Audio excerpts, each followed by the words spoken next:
Meu Senhor, como é que eu prego? Ai, Jesus amado, olha, estes meninos são uma bênção, mas Hoje, que coisa! Eu não sei se o céu subiu, se a igreja desceu, mas eu só sei de uma coisa, algo sobrenatural. Que presença, glória a Deus. Shalom, amados, sejam todos bem-vindos. Eu estou aqui tentando me recuperar para ver se eu consigo ministrar aquilo que Deus colocou no meu coração para ministrar para vocês hoje. Mas eu confesso que minha vontade era dizer assim: meninos, continuem, porque que presença do Senhor, que presença gloriosa do nosso Deus, que coisa tremenda, que coisa espetacular. Eu estou aqui compartilhando a live e eu quero te chamar, te convidar a fazer a mesma coisa, compartilhar esta live nas suas redes sociais e assim fazer com que a palavra do Senhor alcance o maior número de pessoas possíveis. Nós estamos vivendo dias em que o Espírito de Deus soa a sua palavra, a sua voz nos quatro cantos da terra, e Ele faz isso através da igreja. A igreja do Senhor é o canal através do qual Deus faz ouvir a sua voz na terra. E quando eu estou falando de igreja, eu estou me referindo a você, eu estou me referindo a mim e a você. Que nós tenhamos a consciência de que esta igreja, corpo de Cristo, somos nós. Somos nós. Então, e hoje essa é a ferramenta que o Senhor está nos dando. Então, eu quero te convidar, enquanto eu vou me recompondo aqui, né? A pilha de papel aqui, de tanto que chorei. E Deus falou muito comigo, muito mesmo, muito mesmo. Shalom a todos, sejam todos muito bem-vindos, tome o seu lugar, sinta-se em casa. Esta é a casa do Senhor, né? Esta casa espiritual, a igreja de Jesus Cristo, que hoje está espalhada nos quatro cantos da terra, mas que nós nos reunimos para juntos adorarmos ao Senhor através das mídias sociais. E como no mundo espiritual não existe distância física e nem distância geográfica, nós estamos todos reunidos no mesmo lugar. Este lugar se chama a presença do Senhor. Nós estamos na presença do Senhor. E enquanto você compartilha esta live com outras pessoas, no seu Facebook, no seu Orkut, no seu Instagram, no seu WhatsApp, em todos os meios possíveis e imaginários, que glória! Como é bom adorar a Deus. Como é bom saber que o nosso Deus é um Deus presente. Como é bom saber que nós não fazemos parte de uma religião. Nós somos o povo de Deus. Como é bom saber que o nosso Deus, Ele é Emmanuel. Ele é Deus conosco. O nosso Deus não está lá fora. O nosso Deus não está preso a um lugar. O nosso Deus não é um monte de regrinhas. O nosso Deus está aqui. O nosso Deus está entre nós. O nosso Deus vive em nós. Nós podemos sim o adorar. Nós podemos sim. E tudo isso que nós estamos vivendo, e tudo isso que nós estamos experimentando nesta tarde, mesmo com toda essa distância física, né, de não estarmos juntos, claro, não é a mesma coisa, mas é muita coisa, e é tão tremendo saber que o Espírito Santo de Deus está despertando em nós esta consciência de que, a despeito de qualquer coisa, a despeito dos templos estarem fechados, a despeito de nós não podermos estar fisicamente juntos, mas no mundo espiritual não há distância física e geográfica. E isso já é um grande ensino para nós como igreja, entender que as separações físicas não nos impedem de tocarmos uns aos outros espiritualmente falando. E enquanto a Paola ministrava, os meninos todos, né, o Patrick, o Pablo, o Peterson ministravam ao Senhor, eu aqui perdido em adoração na presença de Deus desde o primeiro hino, desde o primeiro momento, e meu coração, nosso Deus, se derramou aqui diante de Deus. E o Espírito Santo ministrou um texto no meu coração, e eu queria começar a nossa conversa de hoje, nossa ministração de hoje, o compartilhar da palavra do Senhor de hoje. Eu queria começar lendo esse texto que Tem tudo a ver com o que nós vamos falar, né? Mas também não tem muito a ver. Nós estamos entrando agora, nós fizemos a semana passada uma visão panorâmica do livro de Apocalipse, mostrando em blocos o que cada parte deste livro revela, né? O que ele fala. E nós iremos agora tocar em alguns pontos, não faremos um estudo completo do livro, claro, nós iríamos passar muito tempo para poder fazer isso, mas nós iremos tocar muitos pontos. Mas eu queria de antemão deixar claro uma coisa: nós estamos estudando a carta de Paulo aos Efésios, aos domingos, e na carta de Paulo aos Efésios, Paulo apresenta a igreja como o corpo de Cristo, e isso, ao falar da igreja como corpo de Cristo, Paulo está falando da missão da igreja. O que é o corpo? O corpo executa aquilo que a cabeça determina. A cabeça pensa, a cabeça idealiza, projeta, e o corpo executa. Então quando Paulo traz a visão da igreja, a figura da igreja como o corpo de Cristo, ele está falando da missão da igreja. A igreja tem uma missão nesta terra. A igreja tem a missão de dar continuidade ao ministério de Jesus Cristo. Quando Lucas, aliás, vai escrever o livro de Atos, algo me chama a atenção, que Lucas, eu estou com Paulo na cabeça, que Lucas vai escrever uma carta que ele escreve ao seu amigo Teófilo, e ele começa assim: assim como eu fiz o primeiro tratado, ó querido Teófilo, de tudo aquilo acerca de tudo aquilo que Jesus começou a fazer e ensinar até que foi tomado ao céu. Isso me chama muito a atenção, porque Lucas deixa claro tudo aquilo que Jesus começou a fazer e a ensinar. Se Jesus começou a fazer, quem dá continuidade a esse trabalho é a sua igreja. A igreja de Jesus Cristo na terra, ela está autorizada, legitimada a dar continuidade àquilo que Jesus começou a fazer e a ensinar. Que missão gloriosa! Mas quando nós chegamos no livro de Apocalipse, a igreja não é apresentada como o corpo de Cristo. A igreja é apresentada como a noiva do Cordeiro. A igreja que se encontra em Apocalipse é a noiva do Cordeiro, as bodas do Cordeiro. O livro gira em torno de um casamento. O livro gira em torno deste encontro entre o noivo e a sua noiva. Que coisa tremenda, né? Como tem distorções acerca deste livro, porque ele mostra esta igreja que está na terra para saquear o inferno e povoar o céu. Mas esta igreja é noiva, esta igreja está comprometida, esta igreja está aliançada, esta igreja tem um pacto com alguém, com o seu noivo. Este noivo fez uma aliança com a igreja e foi para a casa do seu pai preparar o lugar, preparar uma morada para a sua esposa, para aquela que irá desposar o seu noivo. E quando a casa estiver pronta, ele mesmo disse: eu voltarei para que vocês estejam aonde eu estou. Aleluia! E aí, esta igreja que hoje é a noiva do Cordeiro, ela já não mais será uma noiva, mas ela passará a ser a esposa do Cordeiro, a rainha, aquela que se assentará à direita do Senhor no seu trono, assim como ele se assentou à direita do trono de Deus Pai. A igreja reinará juntamente com Jesus Cristo. Quando ele voltar para estabelecer o seu governo milenar a partir de Jerusalém, quem governará juntamente com o rei? A rainha, a igreja, a sua esposa. Agora, glória a Deus, glória a Deus. Enquanto nós adorávamos, um texto me veio muito forte ao coração, porque mesmo sendo noiva, o relacionamento da noiva com o seu noivo é de um nível de intimidade, mas não é de uma intimidade plena. Não existe uma intimidade plena, né? Há um nível maior de intimidade, há um compromisso, há uma aliança, mas nós almejamos mais, nós queremos mais. Enquanto nós estávamos aqui adorando, eu dizia: Senhor, é a tua noiva, é a tua igreja que te adora, é a noiva. Eu passei o dia hoje estudando Apocalipse, o que nós iremos compartilhar hoje. E essa imagem da igreja como noiva está viva dentro do meu coração.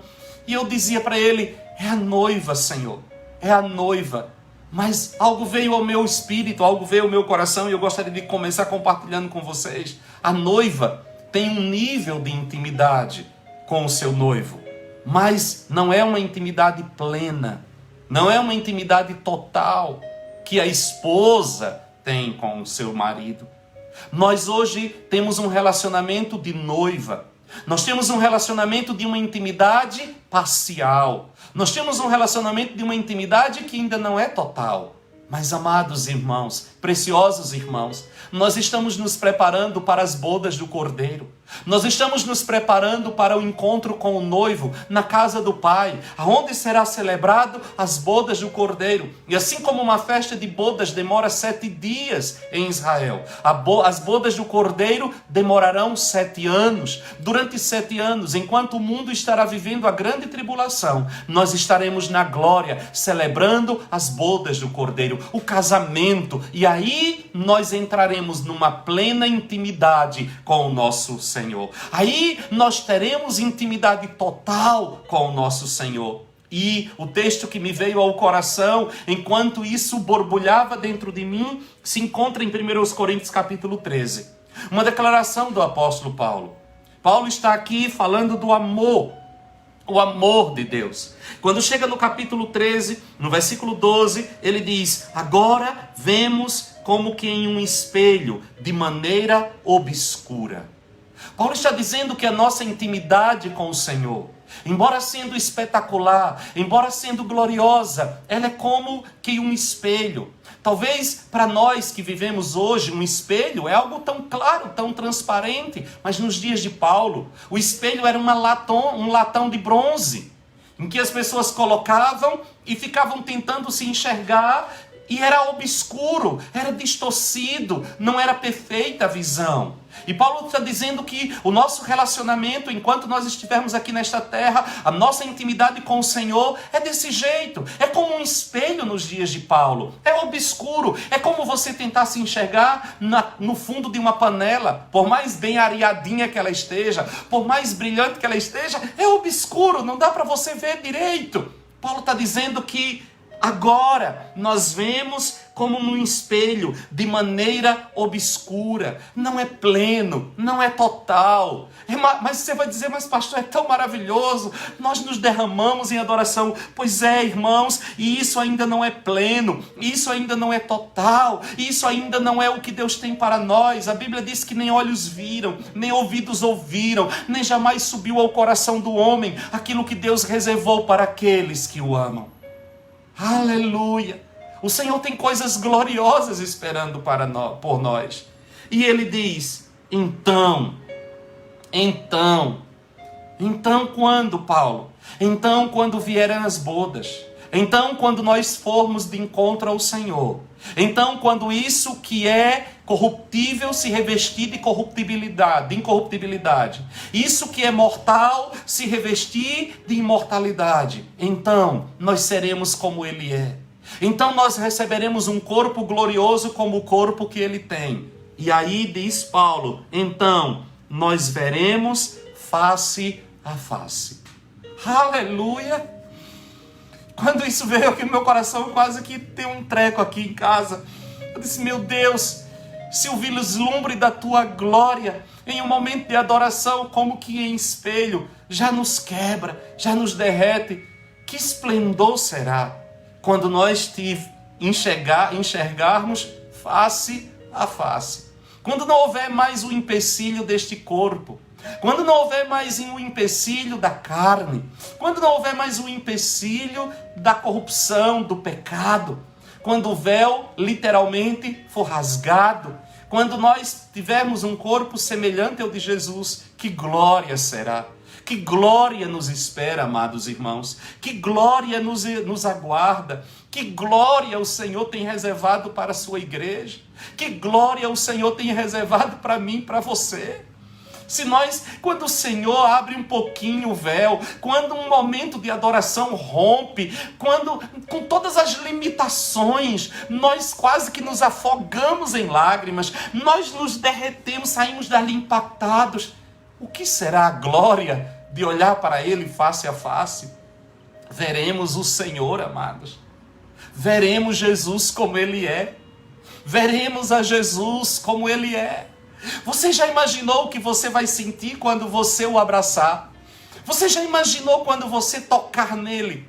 Você já imaginou o que significa chegar diante dele com estes olhos e olhar para ele e ver como é o seu rosto, como são os seus traços, a beleza que está em volta dele, a glória que está em volta dele? Não apenas através de uma sensação, não apenas através de algo, não, mas uma visão plena, uma visão sem véu, uma visão sem o corpo, uma visão sem esta carne corrompida, caída, pecaminosa, que deseja o mal, que deseja pecar, que deseja as coisas caídas. Aleluia, 1000 vezes aleluia mesmo, pastora Neide. Que coisa gloriosa vai ser. De repente, por um momento, eu disse: Senhor, que glorioso vai ser te ver face a face. Este é o destino da noiva. Nós estamos falando de Apocalipse, a revelação de Jesus Cristo. E aqui neste livro, você precisa se enxergar como a noiva de Jesus. A noiva de Jesus. Há um velho hino que diz: metade da glória celeste jamais se mostrou ao mortal. Jamais se mostrou ao mortal. Jamais se mostrou ao mortal. Metade da glória celeste jamais se mostrou ao mortal. Eu diria metade, 99,9% da glória celeste jamais se mostrou ao mortal. Paulo foi levado ao terceiro céu e ele disse que ele viu coisas que não era nem lícito falar, não era nem lícito tocar. Que coisa gloriosa é o nosso destino. Dê um glória a Deus aí na sua casa, dê um aleluia. O seu destino é a glória. O seu destino é a glória, meu amado irmão, precioso e querido irmão. O seu destino é a glória. O seu destino é contemplar a Jesus face a face. O seu destino é estar com Ele. E este livro de Apocalipse, ele revela este encontro da noiva com o noivo. É a revelação de Jesus Cristo para a sua noiva. É a revelação de Jesus Cristo como noivo. E eu quero que você, amanhã, nós nos reunimos para que você se enxergue como o corpo de Cristo. Nosso encontro de domingo é o corpo de Cristo. Hoje é a noiva do Cordeiro. É a noiva, aquela que espera a vinda do seu noivo. Isso fala de uma aliança. Isso fala de um compromisso. Isso fala de pertencer. A noiva é comprometida. A noiva não faz outras alianças. A noiva não olha para outros. A noiva está apaixonada pelo seu noivo. A noiva está se preparando. A noiva está em um tempo de preparação. O que é este nosso tempo aqui na terra? Uma preparação para as bodas. Uma preparação para uma grande festa de casamento. É isso que nós estamos fazendo nesta terra. Preparando-nos. Enquanto Jesus, o noivo, está preparando a nossa morada. Na casa do meu pai há muitas moradas. Na casa do meu pai há muitas moradas. Se não for assim, eu não vou teria dito: vou preparar-vos um lugar. Vou preparar-vos. Por que ele foi preparar se havia muitas moradas? Porque na cultura hebraica é o noivo que prepara a casa onde ele vai receber a sua esposa. Ele não serve outra. Ele tem que preparar. Aquela casa é edificada por ele. Pois bem, Jesus vai fazer isso. Jesus está fazendo isso, preparando uma grande morada. E ali na ilha de Patmos, ele traz a revelação de quem ele é e a revelação de como ele enxerga a sua igreja. Nós falamos a respeito de ideias erradas acerca deste livro.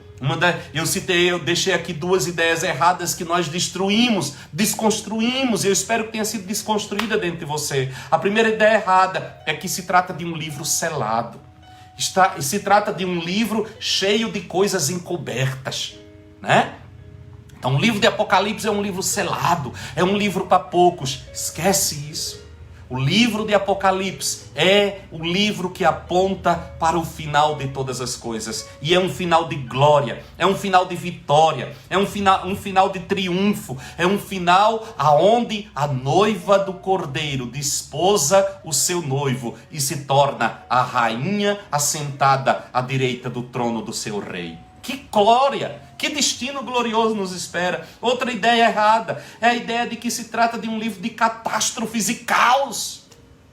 Mas pastor, não tem catástrofes e caos? Sim, para o mundo. Sim. Mas disse Jesus no seu sermão profético que quando nós víssemos estas coisas acontecendo, quando nós víssemos o mundo em caos, que nós deveríamos nos alegrar. Por quê? Porque a nossa redenção se aproxima. Nossa redenção se aproxima.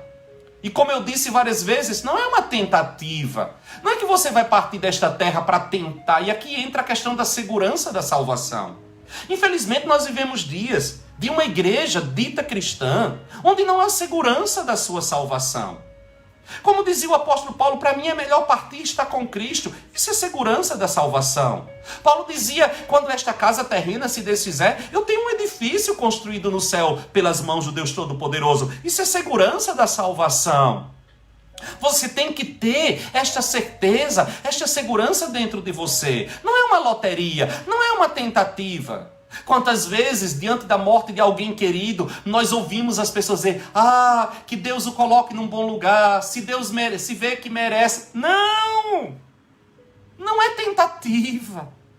É uma segurança, é uma certeza. Ele disse, creiam em mim, disse Jesus. Creiam em Deus e creiam em mim. Na casa do meu pai há muitas moradas. Eu vou preparar uma para vocês. Creiam nisso. Você não pode duvidar disso. Você não pode questionar isso. Você não pode colocar em xeque isso. De maneira nenhuma. De maneira nenhuma. Portanto, quando você vê todas estas coisas acontecendo, alegre-se. Rejubile-se. Alegre-se no Espírito. Deixa o Espírito de Deus alegrar o teu coração. Deixa o Espírito de Deus alegrar você. Por quê? Tua redenção se aproxima. Tua redenção se aproxima. Jesus está voltando. O cenário está se preparando para a volta de Jesus. E o que a igreja está fazendo? Se preparando como noiva. Como noiva que prepara o seu enxoval. Como noiva que prepara a festa. Como noiva que está se preparando para receber o seu noivo. A igreja do Senhor está aqui, neste tempo de calamidade, se preparando para se encontrar com Jesus Cristo. E nós dizemos juntamente com o Espírito Santo, Maranata, ora vem, Senhor Jesus. Maranata, ora vem, Senhor Jesus. Nós temos desejo de te ver face a face, de contemplar-te face a face. Qual é o objetivo deste livro? Estamos falando de Apocalipse. O objetivo deste livro. Vá para lá. Abra sua Bíblia lá em Apocalipse. Louvado seja o nome do Senhor. Apocalipse capítulo 1. Qual é o objetivo deste livro? É alertar a igreja a respeito da volta de Jesus e do seu destino eterno. O objetivo deste livro é alertar a igreja. Jesus está voltando.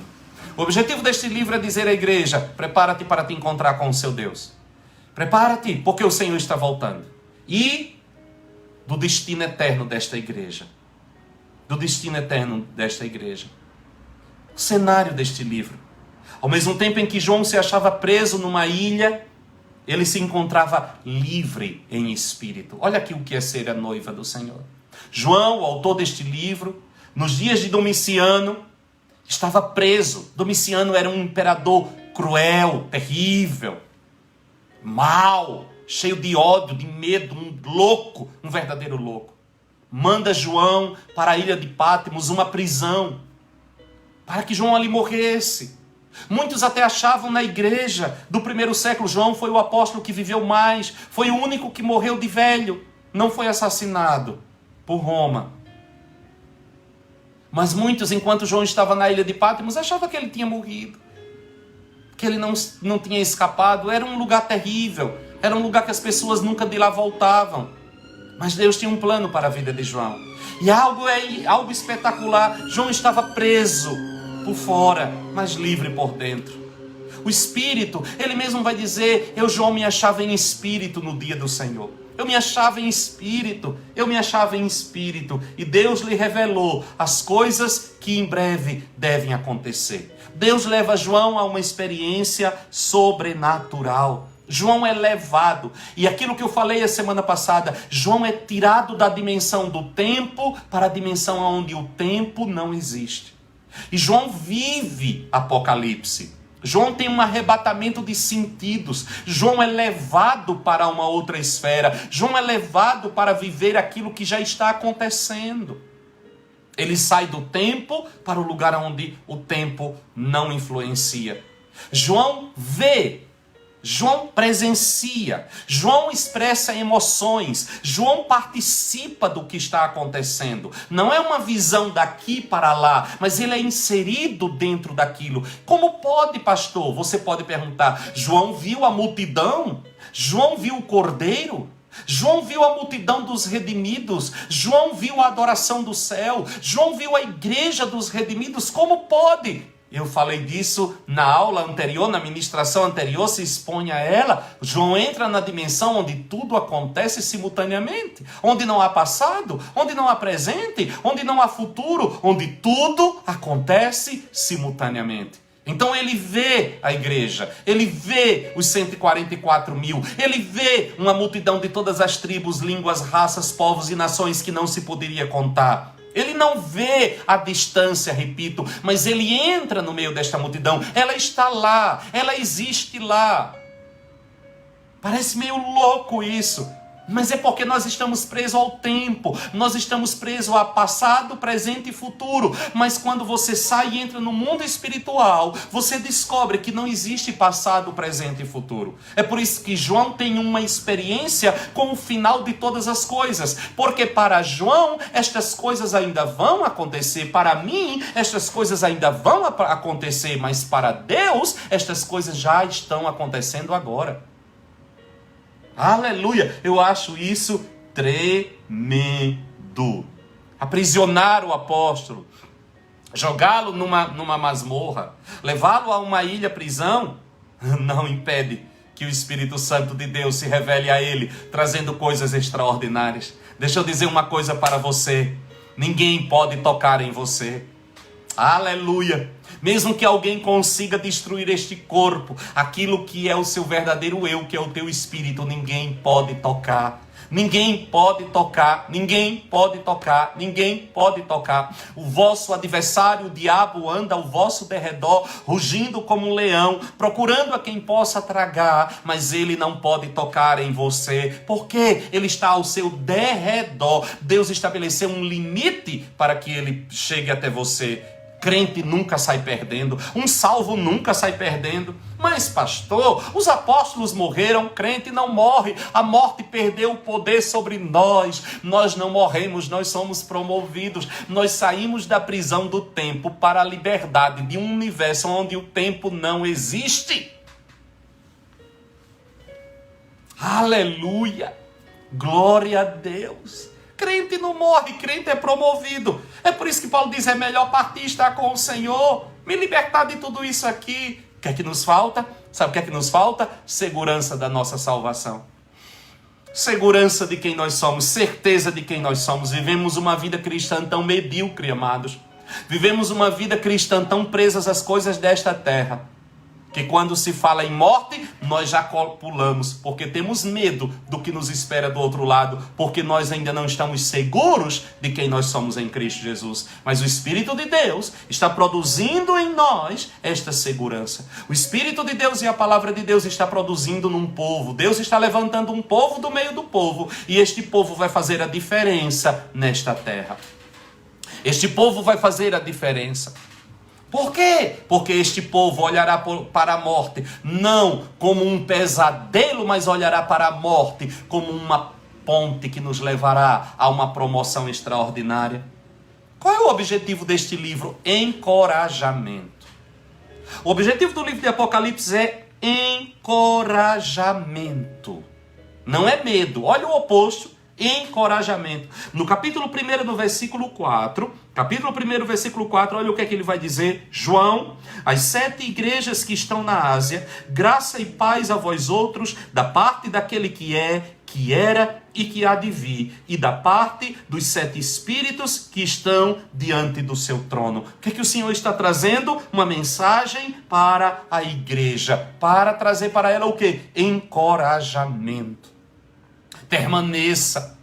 Deus está atento. O Senhor conhece as tuas obras. O Senhor sabe quem é você. O Senhor conhece as tuas lutas. O Senhor conhece as tuas batalhas. O Senhor não saiu do trono. O Senhor está no trono e dele não se ausenta. Da parte daquele que era, que é e que há de vir. Há uma mensagem de João para a igreja. Da parte daquele que te salvou. Ele não te salvou e te deixou nesta terra à mercê da tua própria sorte. Mas ele está no controle da tua vida. Ele tem você debaixo dos seus olhos. Você é a menina dos olhos dele. Ele cuida de você com um carinho todo especial. O que o Senhor está dizendo? Encorajamento. Uma palavra de encorajamento, que nesta noite o Espírito Santo de Deus penetre no teu coração, trazendo uma coragem, uma força e um vigor. Você que estava abatido, você que estava desanimado, você que estava pensando em desistir, sentado à beira do caminho, levante-se nesta hora em nome do Senhor Jesus, pois a força do Espírito Santo vem sobre você e a palavra de Deus é esta: eu estou no trono e não me ausento dele. Eu estou atento para cada uma das tuas lutas e cada uma das tuas necessidades,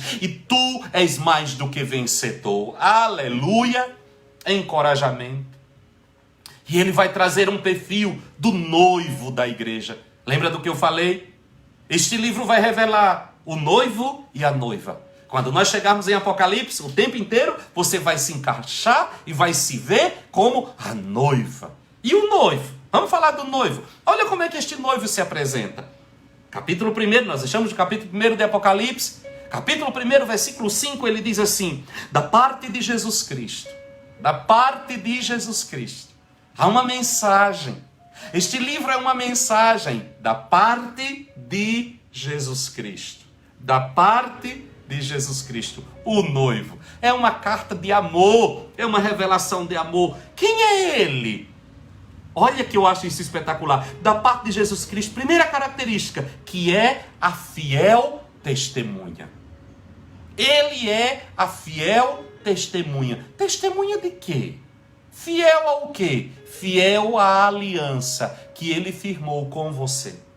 Ele é fiel à aliança que ele fez naquela mesa, quando ele tomou o pão e partiu e deu aos seus discípulos, tomou o cálice, bebeu e deu a beber aos seus discípulos, e ali ele fez uma aliança, ali ele fez um contrato de noivado, e ele mesmo se tornou testemunha do contrato que ele fez, e ele é fiel a este contrato.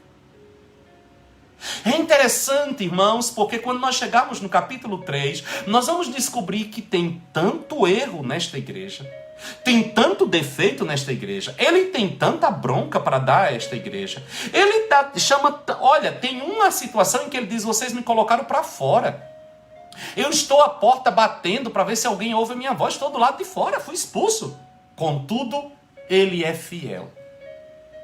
Ele é fiel à aliança que ele fez com esta igreja, que ele exorta, que ele corrige, que ele repreende, que ele chama atenção. Ele é fiel. E aí eu vou entender o que disse o apóstolo Paulo: mesmo que sejamos infiéis, ele permanecerá fiel, porque ele não pode negar-se a si mesmo. A primeira característica que ele se apresenta para a sua noiva é que ele é testemunha da aliança que ele fez com ele, com a sua igreja, com a sua noiva. Ele é testemunha. Ele é testemunha. E ele é fiel a esta aliança. Irmãos, a fidelidade de Deus para conosco independe da nossa fidelidade para com ele. Você está dizendo assim: mas Orlando, você quer dizer que não importa como eu viva, que infiel ao Senhor, infiel às coisas dele, infiel à palavra dele, que eu irei usufruir de tudo aquilo que ele tem para mim? Não. Não é isso. Veja, olha o que ele disse: não são os ouvidos do Senhor que são demasiadamente surdos para que não possa te ouvir, nem a mão do Senhor que está encolhida para que não possa te abençoar. Mas os teus pecados fizeram barreira entre mim e ti. O que Deus está dizendo? Os meus pecados, As minhas falhas, os meus caminhos tortos, as minhas escolhas erradas, elas constroem uma barreira que impede que a mão do Senhor, as bênçãos que Ele está liberando sobre mim, chegue até mim. Ela constrói uma barreira que impede que as minhas orações cheguem até o Senhor.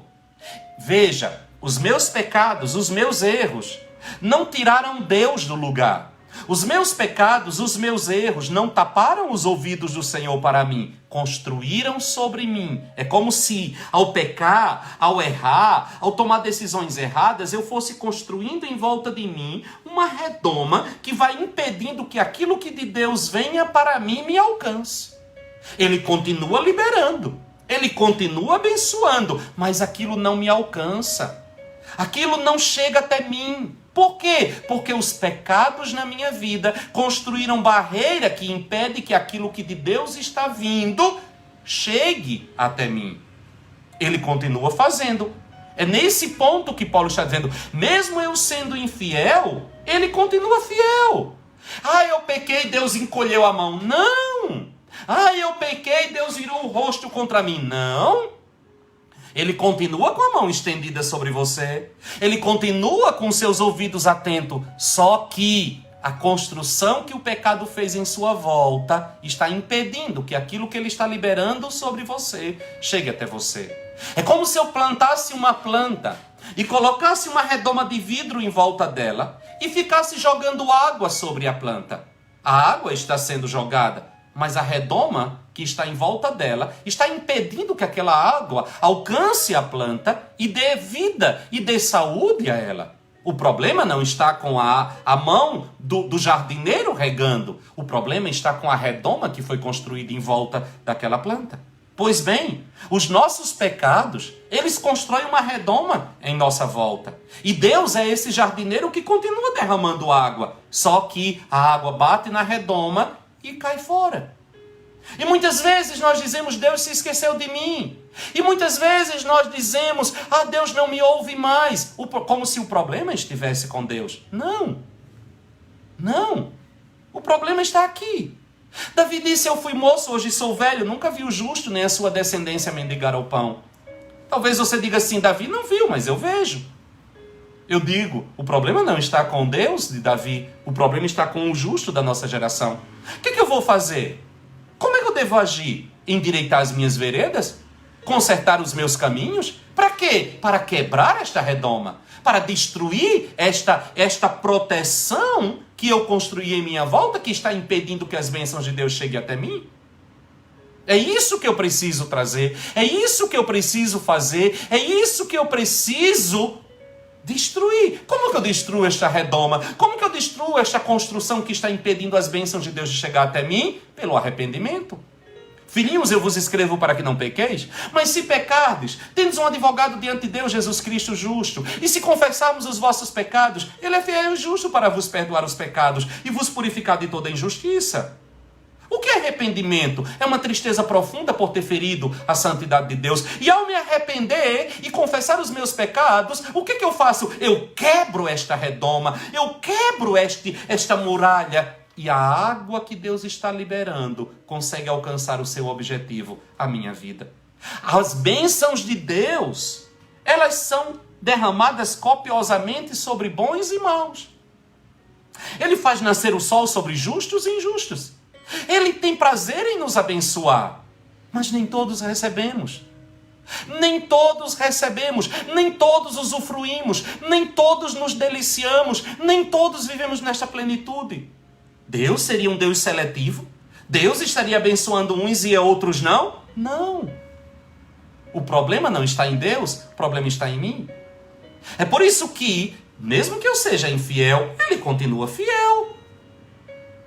Mesmo que eu seja infiel, Ele continua fiel. O que é a fidelidade dele? Ele permanece fazendo o que Ele disse que iria fazer. Mas não está chegando até mim. O problema não está nele, o problema está em mim.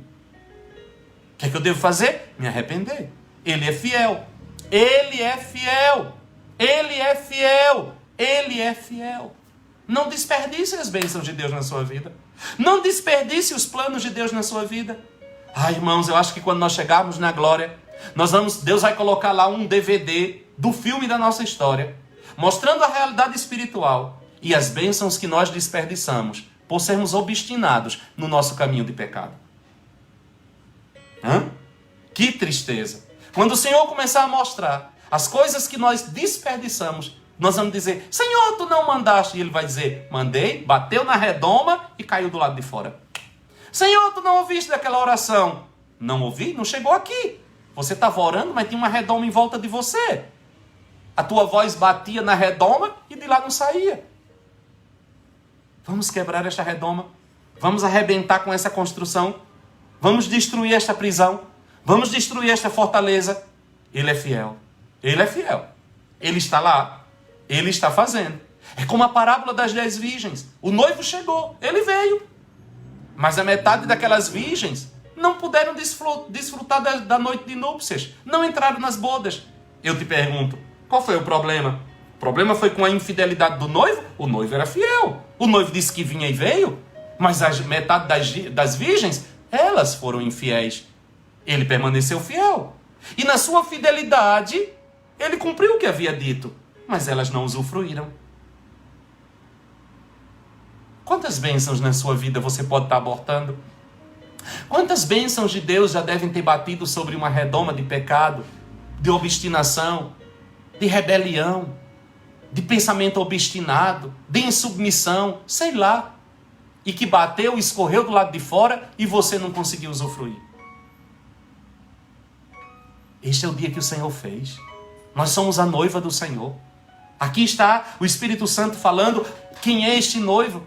Este noivo é fiel, é a fiel testemunha. Vamos destruir esta fortaleza em nome de Jesus. Pastor, como é que eu destruo esta fortaleza? Pelo arrependimento. Porque se não há arrependimento, não há mudança de vida. Se não há arrependimento, não há libertação. Oh, irmãos, deixa eu dizer um negócio para você. Satanás nunca constrói uma base na vida de uma pessoa sem que antes ele adquira um direito legal. E deixa eu dizer uma coisa para vocês. Nós vivemos dias em que as pessoas andam buscando libertação. Não existe libertação onde não há arrependimento. O diabo só entrou na vida de uma pessoa porque houve um pecado. Um pecado não confessado abriu a brecha para que um demônio entrasse e escravizasse a vida daquela pessoa em alguma área. Nós podemos expulsar aquele demônio? Sim, em nome de Jesus, Satanás tem que sair. Mas e aí? Ele vai dar uma volta, ele vai voltar e ele vai encontrar a casinha toda arrumadinha. Ele vai juntar mais 7 e vai escravizar você mais do que você estava antes. De maneira que libertação, aonde não há arrependimento, é melhor nem que faça. Por que não é melhor fazer? Porque você está complicando mais ainda a vida daquela pessoa. Arrependei-vos. Arrependei-vos. O que abriu a porta? O que construiu essa redoma à minha volta? O que está impedindo que eu prove, eu viva esta fidelidade de Deus na minha vida? Eu sei, agora eu já sei que Deus é fiel. Ele disse que faria e Ele vai fazer. Ele está fazendo. Mas por que eu não estou usufruindo? Sonda o teu coração. Deus disse que iria realizar, mas eu não estou vivendo. Ele é o príncipe da paz, eu vivo em angústia. A paz dele excede todo entendimento, eu não consigo ter paz. Ele guardaria em perfeita paz aquele cuja mente estivesse firme nele, porque confia nele. Eu vivo em depressão. Eu vivo em remédios para dormir. Eu vivo angustiado. Por que eu não estou vivendo aquilo que ele disse que faria? Por que eu não estou usufruindo as coisas que ele prometeu que ele iria trazer? Se ele é fiel, e eu aprendi que ele é fiel, por que eu estou vivendo desse jeito? Ele disse que ele, segundo as suas riquezas em glória, supriria cada uma das minhas necessidades. Eu venho vivido de derrota em derrota, de falência em falência, de pobreza em pobreza, vendendo almoço para comprar a janta. Por que eu não estou vivendo a provisão do Senhor? Por que eu não estou vivendo a alegria da salvação? Por que eu não consigo me firmar? Por que eu não estou usufruindo se Ele não mudou? Ele é provedor, Ele é o Jirê, Ele continua suprindo as nossas necessidades, Ele continua trazendo paz, Ele continua trazendo alegria. Será que você não construiu uma redoma em volta de você? Será que você, com seus pecados, e eu digo você e eu, em áreas diferentes na nossa vida, Nós podemos ter construído, irmãos, redomas à nossa volta, em áreas da nossa vida que estão impedindo da bênção de Deus penetrar, que está impedindo que aquilo que Deus continuamente derrama. Não é que Deus, repito, não é que Deus parou de derramar, é que você parou de receber. Existe uma diferença entre Deus parar de fazer e eu parar de receber. Lembra da figura que eu trouxe? Da flor, da planta, dentro de uma redoma? Não é o jardineiro que deixou de regar. É que a redoma está impedindo a água de chegar até a planta. É hora de parar e de sondar o coração e de se perguntar e dizer: Senhor, Tu és fiel. Tu és fiel. Por que eu não estou vivendo o que Tu dissestes que eu iria viver? Por que a minha vida não reflete estas marcas? Por que a minha vida não manifesta tudo isso que Tu dissestes? E quantas vezes, irmãos, ao invés de fazermos uma análise de como têm sido os nossos caminhos, de como nós temos vivido, como anda a nossa vida de santidade, como anda a nossa vida de oração, como anda a nossa vida de palavra, como anda a nossa postura, nós passamos e começamos a desconfiar de Deus. Nós não temos coragem de dizer, mas no fundo, nós começamos a perder a credibilidade que nós dávamos a este livro chamado Bíblia. Nós passamos a ler a Bíblia e ver as promessas do Senhor, e como estas promessas não estão sendo praticadas na nossa vida, nós começamos a duvidar da palavra do Senhor. Nós começamos a duvidar daquilo que Deus nos disse. Ao invés de sondarmos a nossa vida e dissermos: eu sei que o meu Deus é fiel, eu sei que Ele é testemunha dele mesmo. Quando Deus fez a promessa a Abraão, de que Deus iria o abençoar, de que Deus iria fazer coisas tremendas e iria multiplicar, diz a palavra que não tendo um nome maior do que o dele para que ele pudesse jurar, ele jurou por ele mesmo e disse: eu juro por mim mesmo, Abraão, de que deveras te abençoarei, deveras te multiplicarei a tua descendência. Isso é ser testemunha. Deus é testemunha dele mesmo, por não existir ninguém acima dele que possa testemunhar. Ele é testemunha dele mesmo, acerca da fidelidade dele para com a sua palavra. Ele disse: eu velo pela minha palavra para cumpri-la toda. Ele disse que passariam os céus e a terra, mas a sua palavra não iria passar. Deus está preso à sua palavra. Deus não vai revogar a sua palavra. Ele chega ao ponto de dizer que nem um jota, nem um tio desta palavra vai se passar sem que se cumpra.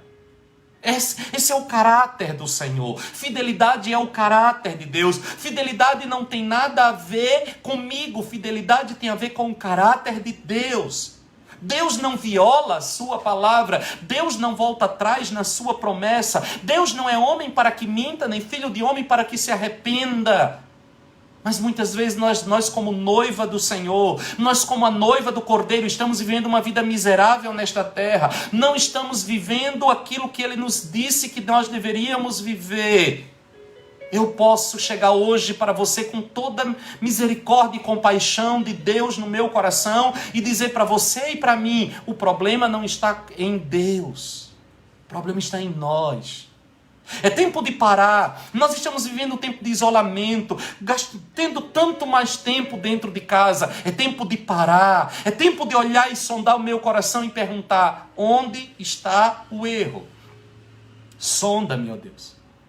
Prescruta-me, sonda o meu coração. Como canta o pastor Elan, né? Sonda-me, Senhor. Sonda-me. Sonda-me, Senhor. Põe uma sonda dentro de mim. Eu vou endireitar os meus caminhos. Eu vou quebrar esta redoma. Eu vou destruir esta muralha. Por quê? Eu estou desperdiçando bênçãos na minha vida. Eu estou perdendo tempo. Ah, pastor, um dia para Deus são como 1000 anos. Para Deus, mas para você não. Ei, o tempo voa, e se tem uma coisa que a gente gasta desde o dia que a gente nasceu e que não consegue encontrar em nenhum lugar para comprar, chama-se tempo. Nós estamos perdendo tempo, nós estamos desperdiçando aquilo que o Senhor está liberando copiosamente sobre a nossa vida. Eu tenho tanta coisa para ministrar hoje, não saí do primeiro ponto ainda. A primeira marca, o noivo é fiel e é testemunha da sua própria fidelidade.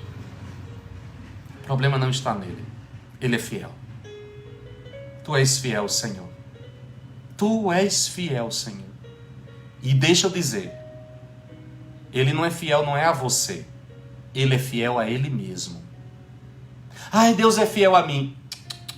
A fidelidade de Deus não está condicionada a mim. Porque mesmo que eu seja infiel, eu não libero Deus da sua fidelidade. Deus não se sente liberado quando eu sou infiel com Ele. O compromisso, nós estamos trazendo, e João está trazendo aqui em Apocalipse, a figura da noiva com o noivo. A infidelidade da esposa libera o marido do compromisso. A infidelidade do marido libera a esposa do compromisso. Mas a infidelidade da igreja não libera Deus do compromisso.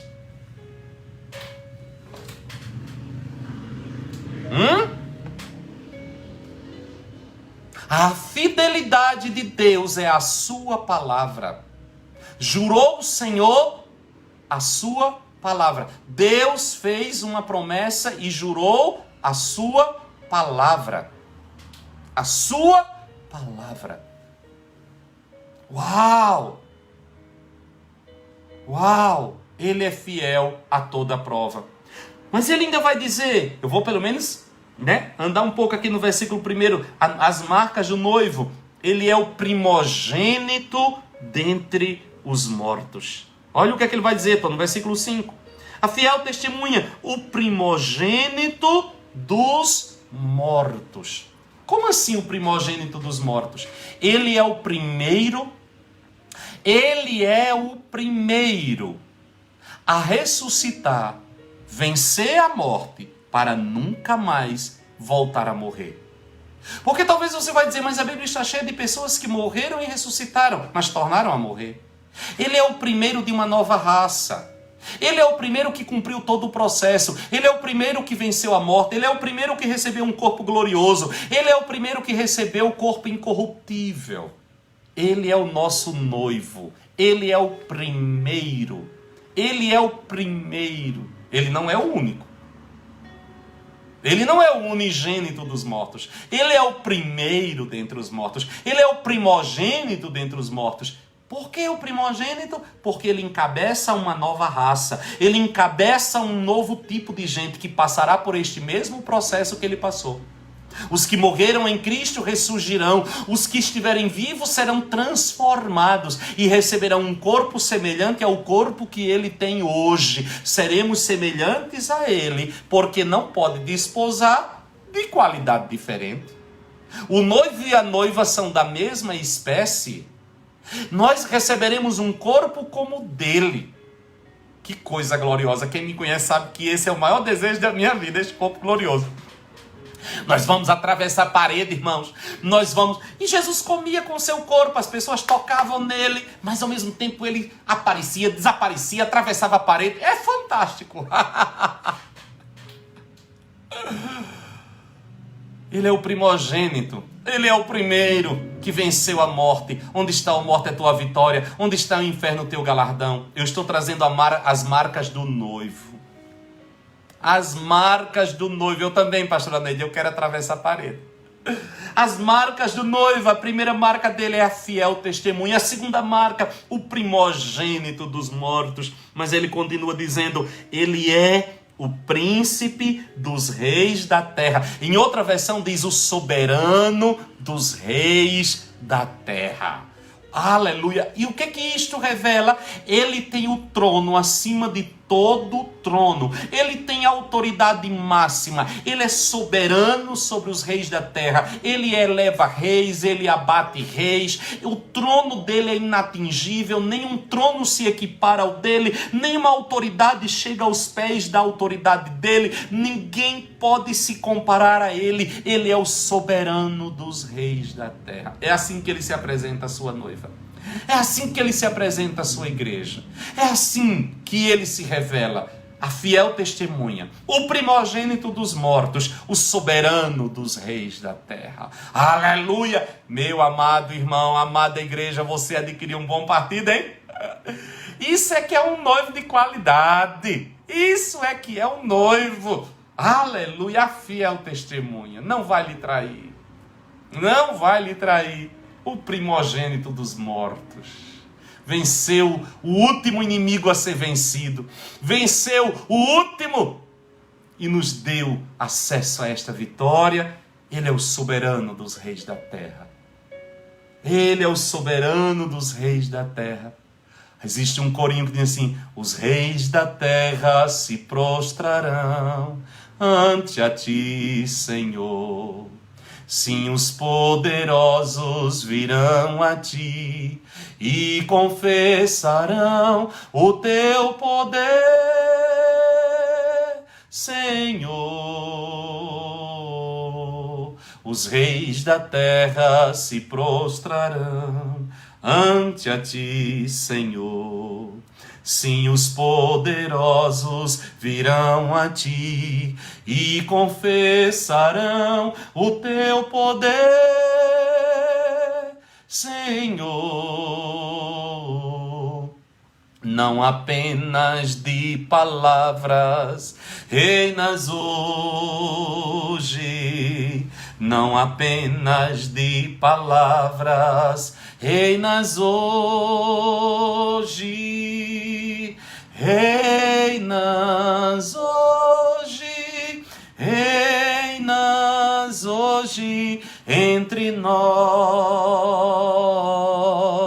Senhor. Reinas hoje, reinas hoje entre nós, Senhor. Aleluia! Alguém dê um glória a Deus aí nessa igreja. Os reis da terra se prostrarão ante ti, Senhor. Ele é o soberano dos reis da terra. Ele é o soberano dos reis da terra. Nenhuma autoridade suplanta a sua. Nenhuma autoridade está acima da sua. Ele é o rei da terra. Ele é o soberano. Ele está acima de todo. Debaixo do céu nenhum outro nome é dado entre os homens pelo qual importa que sejamos salvos. Exaltado, glorioso, bendito, Rei dos reis e Senhor dos senhores. Ele está sentado em um alto e sublime trono. Oh, glória! Como ele trata a sua igreja. Como ele trata a sua noiva. Como ele enxerga a sua noiva. Esta fiel testemunha, primogênito dentre os mortos, soberano dos reis da terra. Como é que ele trata a sua igreja e o que é que ele fez por ela? A primeira coisa, ele nos ama. Aleluia, aleluia, ele nos ama. Olha o que continua dizendo o versículo 5. Depois de trazer essas marcas, dizendo assim: aquele que nos ama. Aquele que nos ama. E esse amor fala de um amor permanente. É um amor incondicional. É um amor, não é um amor que não exige. Não é um amor que não pede. É um amor que pede. Ele pede tudo. Que história é essa de que Deus nos ama sem pedir nada em troca? Que conversa louca é essa? De onde é? De onde que você tirou essa doideira? Não, ele pede tudo. Ele pede a sua vida. Ele nos amou para que nós sejamos dele. Ele nos purifica para nos apresentar a si mesmo. Então ele quer tudo. Que conversa, o cara ama a moça, ama a noiva, mas não quer nada em troca. Que conversa, meu filho? O cara ama e ele está noivo justamente porque ele quer tudo. Ele quer casar com ela. Mas é um amor permanente. Não é um amor que depende. Ai, deixou de amar porque descobriu um defeito. Ai, Deus não me ama mais, eu pequei. Que conversa é essa também? Que conversa louca é essa? O amor dele permanece para sempre. Ele não desiste de você, ele não abre mão de você. Amor mais doido. Ama porque... Não, ele ama e pronto. É um amor permanente. Olha o que é que ele vai dizer. Aquele que nos ama. E sabe o que é que eu acho mais tremendo, irmãos? É que todas estas revelações, é que todas estas coisas ele vai dizer antes de dizer para João os erros e os defeitos desta igreja que ele ama tanto. Porque se ele fosse dizer depois, né, a gente ficava assim, olha, é porque se arrependeu. Não, depois dele fazer essa declaração, é por isso que é um amor a toda prova. Ele vai dizer, olha, vocês me abandonaram, vocês me negaram, vocês se afastaram de mim. Mas antes dele trazer todos os erros da igreja, antes dele mostrar todos os desvios da igreja, antes dele mostrar todos os pecados da igreja, ele se apresenta dizendo, aquele que vos ama. Aquele que vos ama. Com amor eterno eu te amei. Com laços de amor eu te atraí. Porque Deus amou o mundo de tal maneira. A gente não entende essa tal maneira. Ele nos ama. É um amor permanente. É um amor que não depende de nada. É um amor que vai além de qualquer coisa. Por isso que ele não desiste. Por isso que ele não abre mão. Por isso que ele insiste. O meu querido, deixa eu lhe dizer uma coisa. Você é alvo do amor do Senhor. Não adianta fugir. Como um apaixonado. Como um apaixonado, ele vai atrás de você, aonde você se esconder. Davi disse, mesmo que eu tome as asas da aurora, mesmo que eu amonte a minha cama no abismo, tu lá estás. Aonde eu for, as trevas são para ti como a luz do dia. Não tem jeito. Ei, camarada, não corra. Ele vai atrás de você porque ele está apaixonado. Não é uma insistência inconsequente, é amor puro. Por que Deus não desiste de mim? Porque ele te ama demais. Ele te ama, mas ele ama. Meu irmão, ele ama. Ele ama. Vocês não já viram aquela expressão, quem ama o feio, bonito lhe parece? Pois ele ama a gente.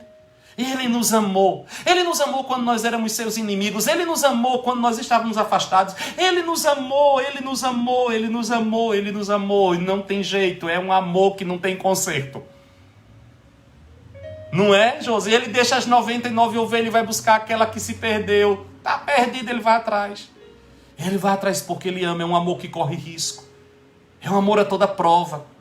É um amor que não abre mão de maneira nenhuma do amado, do ser amado. Ele ama você. Ele ama você. Ele ama você. Ah, se eu pudesse gritar no seu ouvido isso o resto da vida. Ele ama você.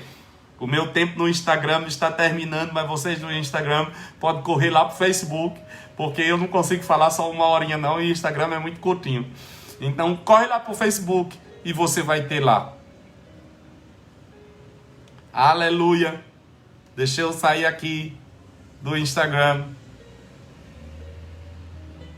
Aleluia! Ele me ama. Diga isso. Ele me ama. Ele me ama, ele me ama, ele me ama, ele me ama. Outro ponto. Já estou indo para o final da nossa meditação de hoje. Outro ponto. Olha o que é que ele vai dizer, versículo 5. Que nos ama e em seu sangue nos lavou dos nossos pecados. Que coisa gloriosa! Que coisa gloriosa. Ele nos ama e no seu sangue nos lavou dos nossos pecados. Isso fala de quê? De uma obra completa. Isso fala de redenção. Ele te ama. Qual é a prova do amor de Deus? A prova do amor de Deus por você, meu querido. Não é uma casa, um carro e dinheiro na conta. É que Ele lavou você de todos os teus pecados. Ele te redimiu. Ele te comprou. Ele te libertou. Ele pagou o preço do teu pecado. Ele foi te buscar no poço do pecado e te trouxe para Ele. Ele ama você. Ele te redimiu. Ele te comprou. Tu és dele.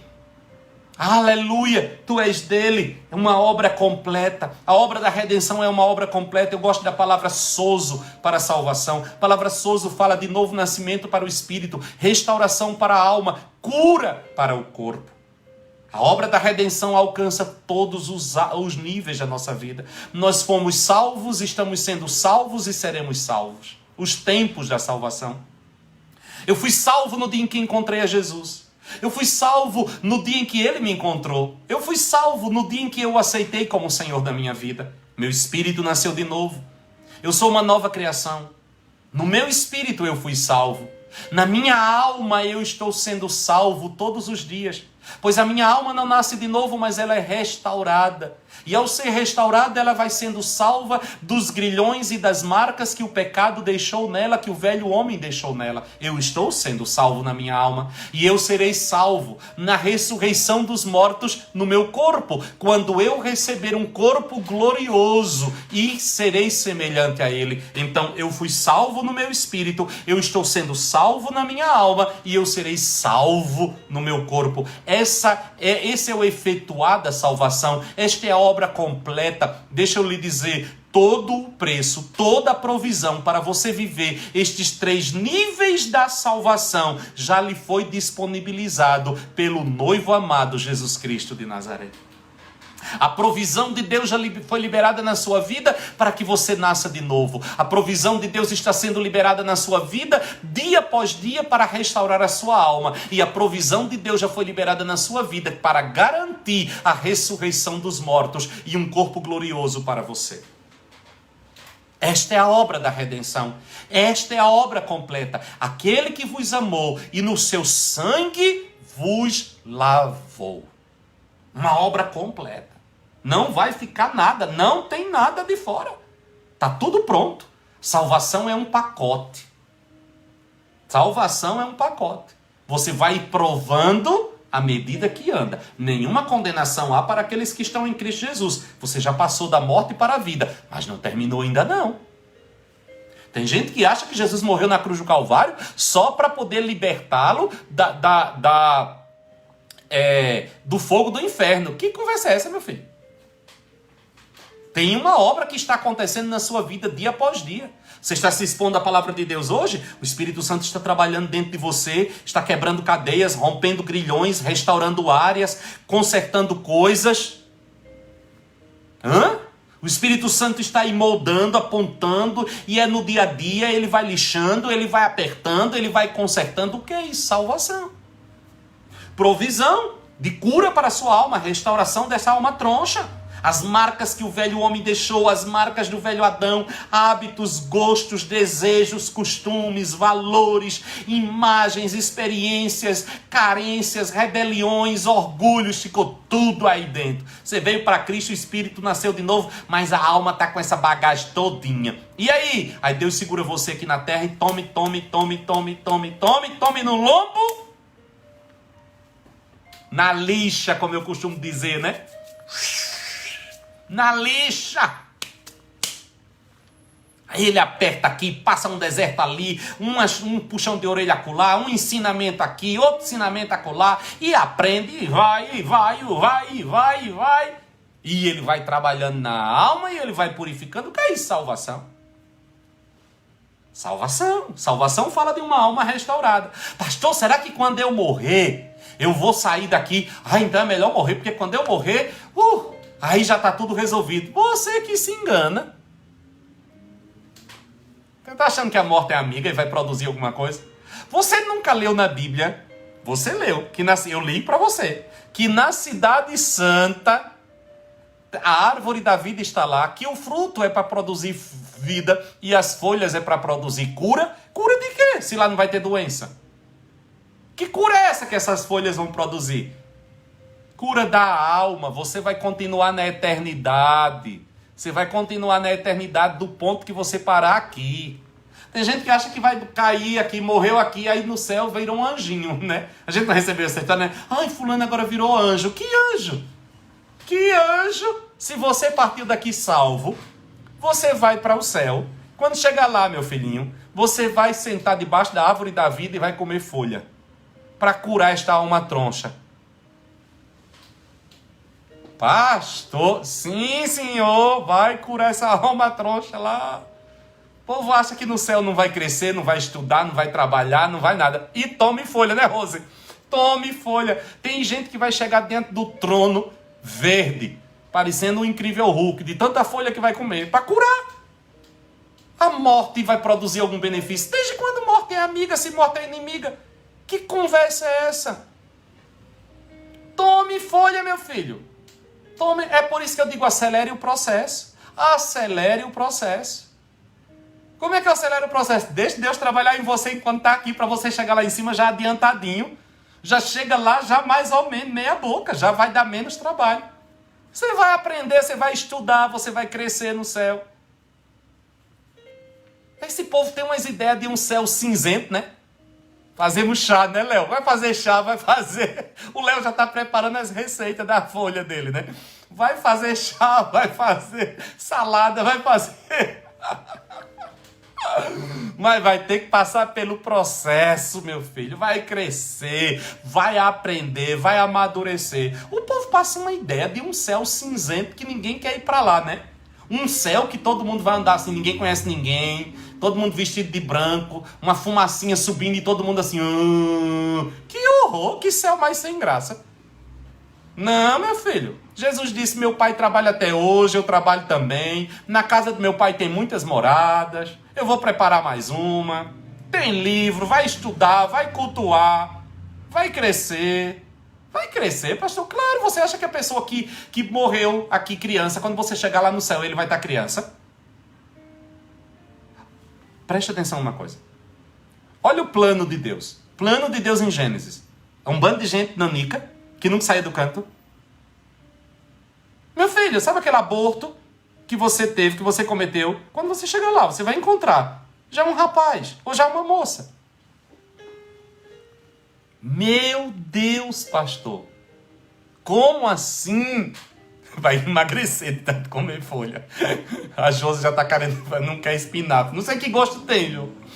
É boa, é a árvore da vida, é um fruto precioso. Sim, irmãos. Olha o processo da vida. Você nasce, você cresce até a estatura do varão perfeito. O que é a estatura do varão perfeito? Quando tudo na sua vida se completou. Qual é o processo da vida? Você nasce, você cresce, se reproduz. Quem se reproduz, né? Você nasce, você cresce. E aí, o que é esse crescer? Quando o teu corpo completou. Tudo está completo. E aí você entra num processo de envelhecimento. Envelhecimento. Vai encontrar lá, Jaqueline. Vai encontrar 2 filhos. Vai encontrar. Vai encontrar. Então, olha o que acontece. Você nasce, você cresce. Chegou na estatura de varão perfeito. Qual é a estatura de varão perfeito? É aquele ponto em que todo o teu corpo está plenamente completo. E aí você entra num processo de envelhecimento para levar você à morte. O que vai acontecer no céu? Quando chega neste ponto onde tudo vai estar completo, o processo de envelhecimento não acontece. Acabou. Essa é a estatura do varão perfeito. Quando tudo se completou em você. Então aquela criancinha que partiu daqui, ela vai crescer. Abortou? O aborto... Quando você chegar lá, você vai reconhecer? Vai, ele vai chegar para você e dizer assim, olha, era para eu ter sido seu filho na terra. Muito prazer, sou fulano, era para eu ter sido seu filho na terra. Eu não vou sentir culpa. Esse sentimento caído, ele não vai existir. Você vai ter a lembrança, a memória, a informação, não o sentimento atrelado a esta lembrança. Porque isso é resultado do pecado, não haverá dor no céu. Não, meu irmão, o que é que nós vamos fazer? Vamos crescer. Há uma provisão de Deus para produzir crescimento. Corre, corre, corre para se curar. Corre, corre, corre para trabalhar com esta alma troncha. Não fique pensando que você... não, quando eu morrer está tudo resolvido. Olha o dedinho. Tá não. Vai ter que estudar, vai ter que aprender, vai ter que crescer, vai ter que melhorar. Não. A Jaqueline perguntou se vai ter o mesmo amor de mãe. Não. Vai ter a informação, não o sentimento. Você vai encontrar sua mãe e vai saber que ela na terra foi sua mãe. Ela vai saber que você foi filha dela. Vocês vão conversar sobre as experiências que tiveram aqui. Porém, o sentimento mãe e filha, ele faz parte da natureza terrena. Deus nos deu para que famílias fossem estabelecidas aqui na terra. Então esse sentimento não vai existir. Vai existir a informação. Mas outro dia eu falo mais a respeito disso. Deixa eu completar a ministração de hoje. Primeira coisa, ele nos ama. Segunda coisa, ele nos libertou. Terceira coisa, ele nos constituiu reino e sacerdote. Olha o que é que diz a palavra no versículo 6. E nos fez reino e sacerdote para o seu Deus e Pai. A ele seja glória e poder para todo sempre. Amém.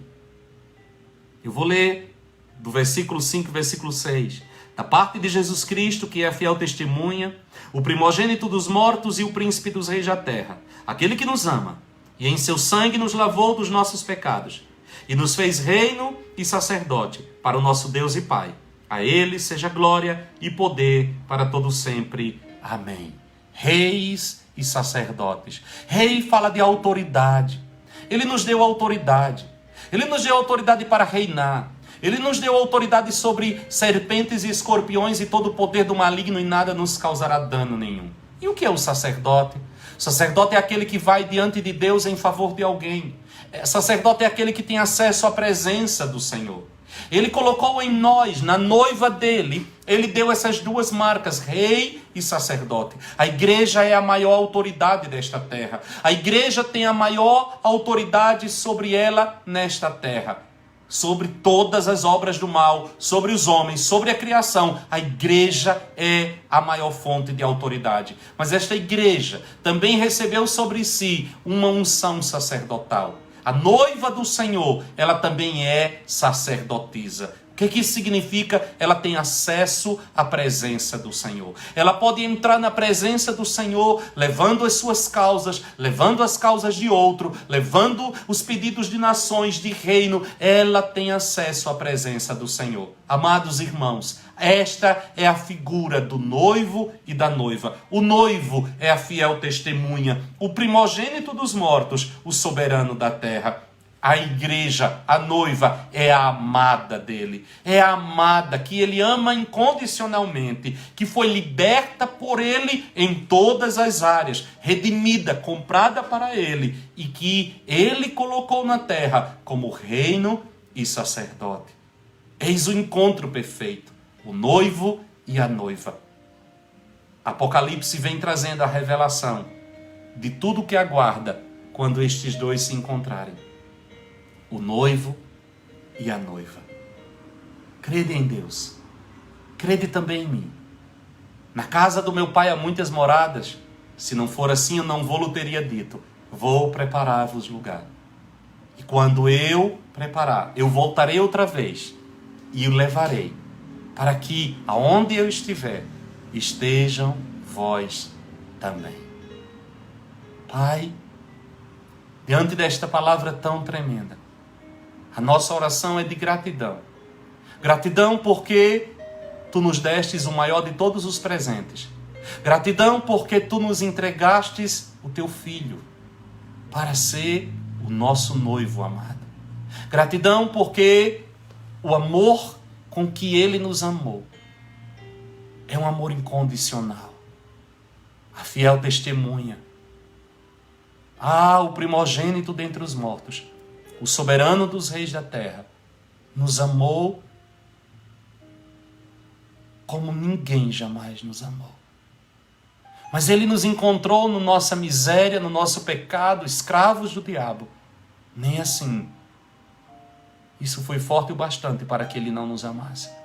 Ele nos amou ao ponto de nos libertar, nos redimir. E o preço para esta redenção, o preço para esta libertação, foi o seu próprio sangue. Ele morreu por nós. Ele morreu para nos salvar. Ele trocou de lugar conosco. Ele assumiu a nossa miséria e condenação. Por quê? Porque ele nos amou. O que moveu Jesus a subir até a cruz e ali derramar a sua vida foi o seu amor por nós. Oh, amor glorioso. Preço tão grandioso que Jesus na cruz pagou. Ele nos amou até o fim. Ele nos amou incondicionalmente. E ele nos constituiu. Enquanto aqui militamos aguardando a sua volta, somos nesta terra reis e sacerdotes. Recebemos dele a autoridade para reinar. Reinar sobre o pecado, reinar sobre a carne, reinar sobre o diabo, reinar sobre os desejos da carne. Somos sacerdotes. Temos acesso à presença dele. Temos acesso à sala do trono.